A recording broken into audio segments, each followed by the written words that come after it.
Welcome to another session of the Legacy Project with me, Chloe of the Midnight Storytellers. Now you can see I've got my glasses on, so this one is going to be different. I'm actually going to read you something. And even more challenging, I wrote it myself and it's in French. Good luck. I'll give you a clue. It's called La Belle au Bois Dormant. It's the Sleeping Beauty. Il y avait une fois un roi et une reine. Ils habitent un grand château. Ils sont très riches, mais le roi et la reine sont malheureux parce qu'ils n'ont pas d'enfants. Tout d'un coup, la reine est devenue enceinte. À la fin de 9 mois, voilà, un bébé. C'est une fille, une jolie petite fille, avec de toutes petites mains, avec un tout petit nez, avec de tout petits pieds, des cheveux marrons et avec des yeux bleus comme le ciel. Le roi et la reine font la fête avec toute la cour. Tout le monde est invité. Le roi et la reine invitent aussi les 7 fées qui habitent au royaume. Les 7 fées arrivent. Elles portent des robes magnifiques. Elles ont des ailes qui brillent comme des bijoux. Et chaque fée a une baguette magique. Chaque fée offre un cadeau à la jeune princesse. On la donne toutes les vertus. La beauté, la grâce, une belle voix pour parler et chanter, qu'elle joue parfaitement à la guitare et au piano, qu'elle sait bien monter à cheval, qu'elle fait parfaitement sa broderie, enfin, tout ce qu'une princesse doit savoir faire. Ensuite, à table, on mange et on boit. C'est bon, c'est beau, c'est délicieux. Toutes les fourchettes, tous les couteaux, même les verres sont faits d'or. Qu'est-ce que ça brille dans la belle lumière des bougies. Mais tout d'un coup, la salle devient noire comme la nuit. Un grand vent souffle et ce vent éteint toutes les bougies. Pouf! En haut de l'escalier, la grande porte de la salle s'ouvre. Clac! Et dans un nuage, tout le monde voit entrer une fée habillée tout en noir, avec des bijoux et une couronne d'acier. Elle descend l'escalier. Ses ailes sont faites d'acier, eux aussi. Elles font un bruit affreux. C'est la fée Carabosse. Elle est vieille. Elle a beaucoup de puissance magique. Et elle est de mauvaise humeur. Elle est super fâchée. Parce que personne ne l'a invitée à la fête. Le roi et la reine pensent que la fée Carabosse est morte, soit enchantée elle-même, alors que bien sûr, personne ne l'a invitée. Furieuse, la fée Carabosse s'avance jusqu'au berceau de la princesse. Ses ailes d'acier claquent comme les dents d'un dragon. La reine pousse un cri de peur. Elle court vers la fée Carabosse. Elle veut l'arrêter, mais la fée méchante repousse la reine avec sa magie. La reine tombe par terre, elle pleure. Carabosse regarde la petite princesse. Elle regarde toute la cour et d'une voix forte, elle dit « Maudits soient ceux qui m'oublient. Malheur à vous, roi et reine, et mort à la princesse. Jamais plus personne de ce royaume va rire ou sourire, car, je vous le dis, je vous le jure, le jour de son 16e anniversaire, votre jolie princesse va mourir. Elle va trouver un fuseau. Elle va se percer la main de ce fuseau et la blessure va l'empoisonner et la tuer avant la fin de la journée. C'est moi, Carabosse, qui vous le dis. Ainsi soit-il. et dans un nuage de fumée verte, pouf, la fée méchante est partie. Dans la cour, tout le monde est effrayé, on pleure, on s'arrache les cheveux. Mais alors, une des 7 fées s'avance. Elle lève sa baguette magique et voilà du calme. La fée porte une robe argentée. Elle a des ailes et une couronne d'argent. Elle a même des yeux argentés. Tout doucement, la 7e fée dit « Majesté, ne vous inquiétez pas trop. Je n'ai pas la puissance magique pour défaire entièrement la malédiction de Carabosse, mais je sais la modifier. Alors, Majesté, le jour de son 16e anniversaire, votre fille, la princesse, va bien se percer la main d'un fuseau, mais au lieu de mourir, elle va tomber dans un profond sommeil. Et ça va durer 100 ans. À la fin de 100 ans, c'est un beau prince qui va venir la réveiller. Et pour que la princesse ne se réveille pas toute seule, toute la cour et tout le château vont aussi dormir 100 ans. Tout sera protégé. Tout va se réveiller sain et sauf dès l'instant que la princesse s'ouvre les yeux. Mais vous, Majesté, quand votre fille s'endort, vous devez quitter le château et passer le reste de vos jours ailleurs, loin d'ici. Voici le prix que vous devez payer pour sauver votre fille. Le roi interdit de filer au fuseau sous peine de mort. Ainsi passent les 16 ans.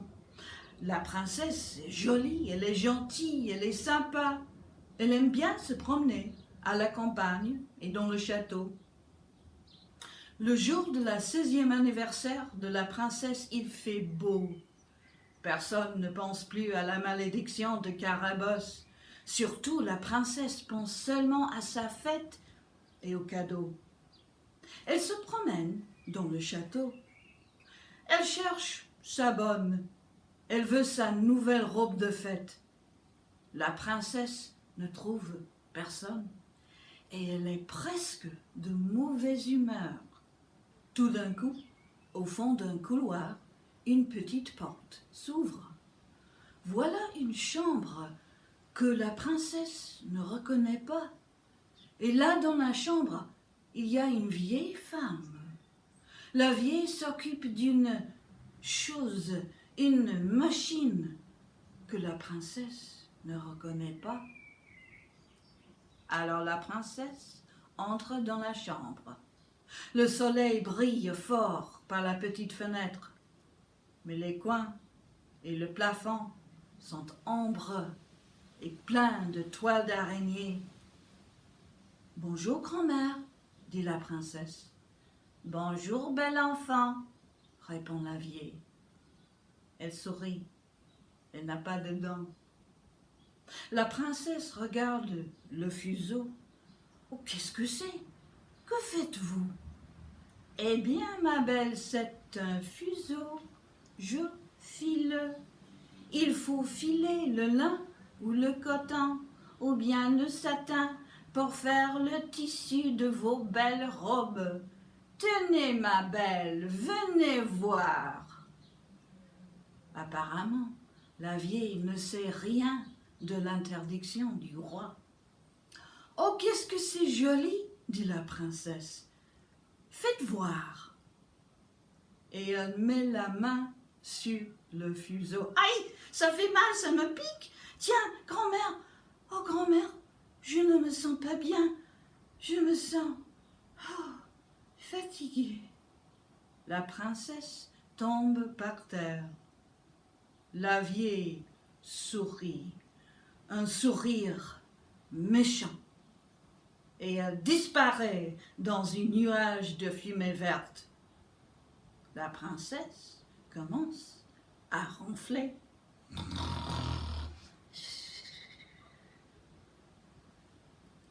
Au bout de 100 ans, un prince vient se promener à la campagne. Il est grand, il est beau, même son cheval est beau. Le prince entre dans un bois. Il perd son chemin.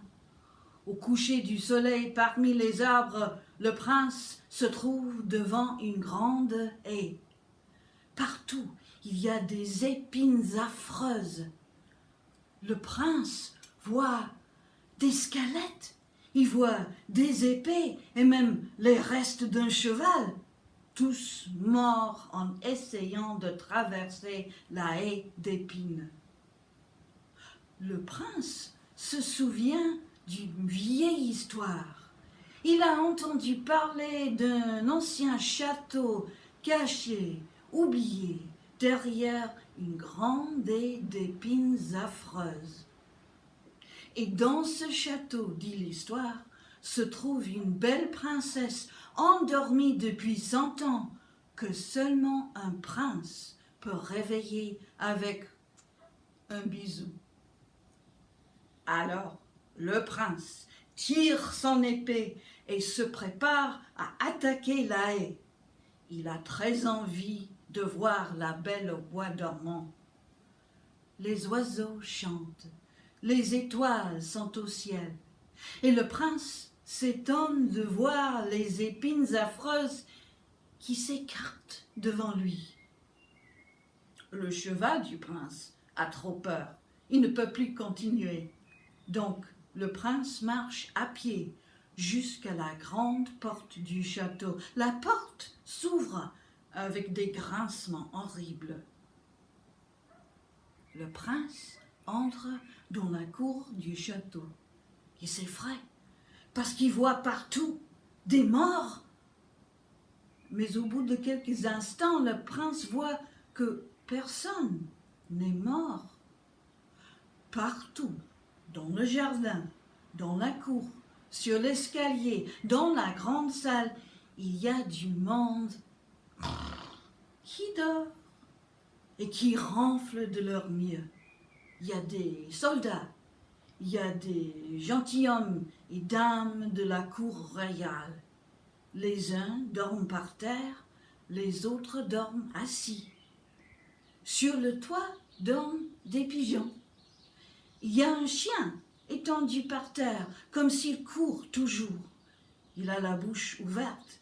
Évidemment, il est sur le point de mordre la queue du chat qui le fuit. Mais les deux animaux sont allongés par terre et ils ronflent comme tous les autres. Le prince trouve une belle chambre toute dorée. Dans la chambre se trouve un grand lit et sur le lit dort la princesse. Elle porte une robe blanche brodée de fleurs et d'oiseaux bleus. Ses cheveux marrons sont très très longs. À travers ses pieds dort un chaton blanc. Le prince voit la belle princesse et il tombe amoureux sur place. Tout doucement, il s'avance vers le lit. Il se penche en avant et il donne un tout petit bisou à la belle au bois dormant. Le chaton ouvre des yeux bleus et dit « Miaou ». Il se lève et s'étend d'un air content. La princesse ouvre des yeux bleus et dit « Te voilà enfin ». Et la princesse se lève et s'étend d'un air très content parce qu'elle fait de beaux rêves depuis 100 ans. Elle reconnaît le prince de ses plus beaux rêves. La bonne fée, elle n'est pas bête. La princesse dit « Mais j'ai faim, allons trouver à manger. Et il me faut absolument une tasse de thé. » Quand le prince et la princesse descendent dans la cour du château, ils voient que tout le monde se réveille. Les soldats bâillent énormément. Les pigeons se mettent à roucouler. Même le feu à la cheminée se rallume. Et le chien aboie et achève de chasser le chat qui lui donne une bonne baffe au nez.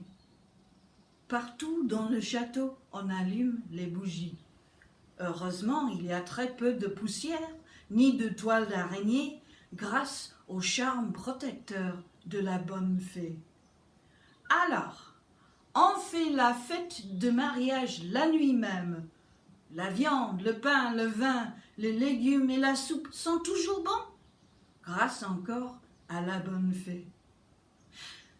Après avoir bien mangé, la princesse et son prince se promènent ensemble dans le jardin du château, sous la lune, parmi les belles fleurs de la nuit.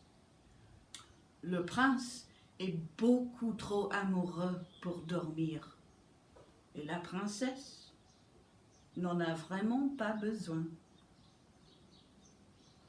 Merci. Thank you so much for listening.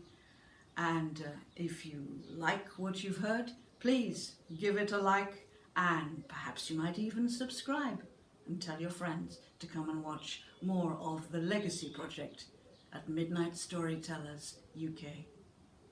Thank you.